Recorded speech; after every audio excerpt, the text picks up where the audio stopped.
بسم اللہ الرحمن الرحیم۔ شب برات کی حقیقت۔ 15 شعبان کا روزہ رکھنا کسی صحیح حدیث سے ثابت نہیں ہے۔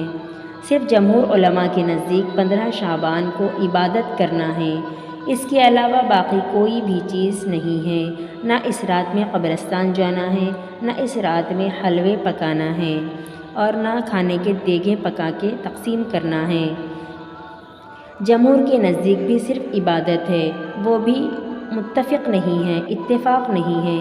وہ کہتے ہیں کہ اس رات میں عبادت کرنی چاہیے۔ اس رات کی عبادت کی فضیلت دوسری راتوں کے مقابلے میں زیادہ ہے، کیونکہ نہ ہمارے نبی صلی اللہ علیہ وسلم سے اور نہ کسی صحابہ کرام سے یہ سب چیزیں ثابت نہیں ہیں کہ آپ نے 15 شعبان کو کھانے کی دیگیں پکا کر بانٹی ہیں، اور نہ اس رات میں الگ سے کوئی نہانا دھونا ہے، نہ اگلے دن کا روزہ رکھنا سنت ہے، نہ پٹاخوں کی کوئی حیثیت ہے۔ علامہ ابن تیمیہ رحمۃ اللہ علیہ کہتے ہیں کہ لیلۃ القدر کی اہمیت کو گھٹانے کے لیے شب برات میں غلو کیا گیا ہے۔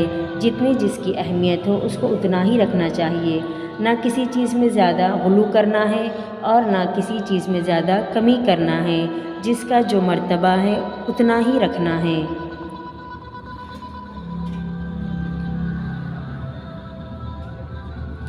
کیونکہ اس رات کے بارے میں کوئی بھی چیز صحیح احادیث سے ثابت نہیں ہے۔ ہمارے نبی نے اس رات کی فضیلت جو کہ ضعیف احادیث میں ملتی ہے، کیونکہ بہت ساری ضعیف احادیث اس بارے میں موجود ہے، لیکن کوئی بھی صحیح احادیث موجود نہیں ہے۔ اس لیے بہت ساری ضعیف احادیث کو جمع کرنے کے بعد میں یہ معلوم ہوا ہے کہ اس رات کو اللہ نے مبارک بنایا ہے۔ حدیث میں آتا ہے کہ اللہ تعالیٰ اس رات میں ساری دنیا کے لوگوں کی بخشش فرماتا ہے۔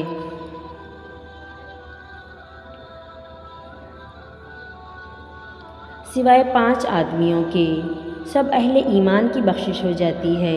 اللہ تعالیٰ صرف 5 آدمیوں کی بخشش نہیں کرتا ہے۔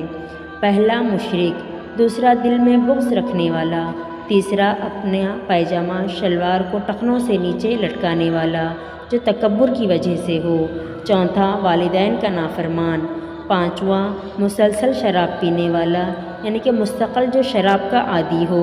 تو اللہ تعالیٰ ایسے 5 لوگوں کی مغفرت اور بخشش اس رات میں نہیں فرماتا ہے۔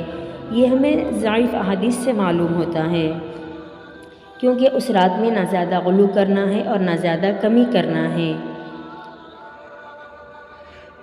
کیونکہ بہت زیادہ علماء کرام اس بارے میں، بعض علماء تو ایسے ہیں کہ جو اس رات میں بہت زیادہ غلو کیے ہیں، اور بعض علماء اس کے مرتبے کو گھٹا دیے ہیں۔ تو اس لیے ہمیں نہ زیادہ غلو کرنا ہے اور نہ زیادہ کمی کرنا ہے۔ دن کا روزہ ہے اور رات کی عبادت ہے جو کہ نفل ہے، جو کہ اپنے اپنے گھروں میں رہ کر سکتے ہیں۔ ان 5 لوگوں کو اللہ تعالیٰ نے مؤخر کر دیا ہے، ان 5 لوگوں کی بخشش نہیں ہوگی۔ خلاصہ یہی ہے کہ اس رات میں جاگنا سنت نہیں ہے، اور نہ اگلے دن کا روزہ رکھنا سنت ہے۔